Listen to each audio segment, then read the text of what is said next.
Good evening with your news update here on CIGTV. I'm Donna Bush. Premier the Honorable Alden McLaughlin left Grand Cayman Thursday morning for a two-day tour of Kimmenbrack and Little Cayman. CIGTV will bring you the highlights of the Premier's two-day visit to our sister islands very soon.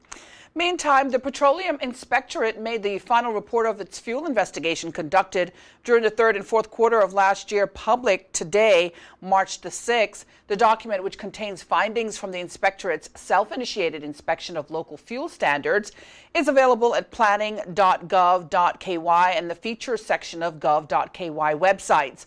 While the investigation did not uncover any significant cases of fuel adulteration or contamination, its findings point to a number of measures which are required to ensure that this issue is comprehensively addressed.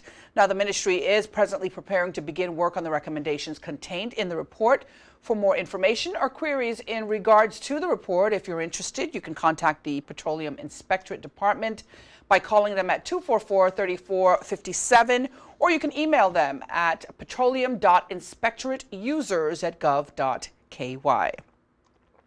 The Cayman Islands Olympic Committee selected the work of a Government Information Services graphic designer as the design for the Sochi 2014 Winter Olympics Games pin.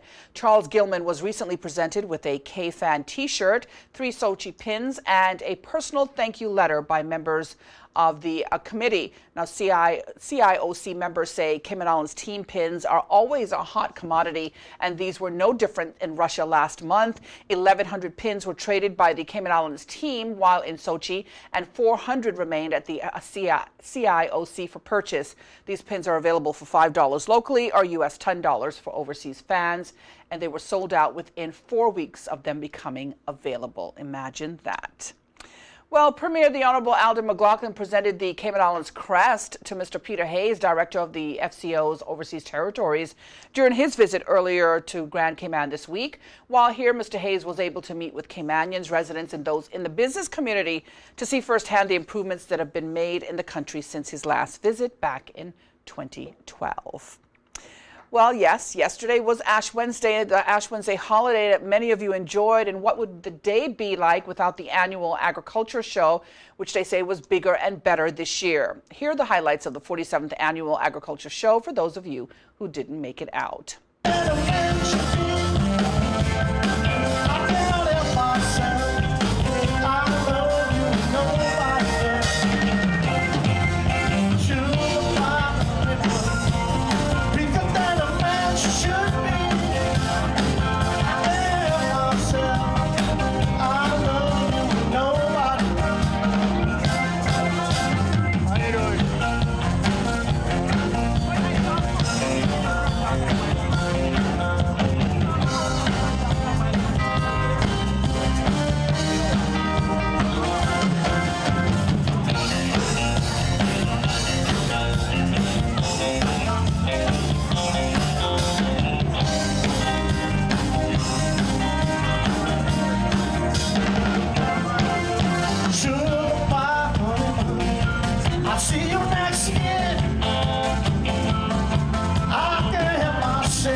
And there you have it, some of the highlights of the year's agriculture show. Well, as always, remember Radio Cayman's Talk Today show. That's weekdays at 12:15 with host Sterling Dwayne Ebanks. And you can watch the CIGTV News Update rebroadcast throughout the night right here on CIGTV or on our Facebook and YouTube pages. And that ends today's government news update here on CIGTV. As always, I'm Donna Bush. Thanks for watching. Have a great night.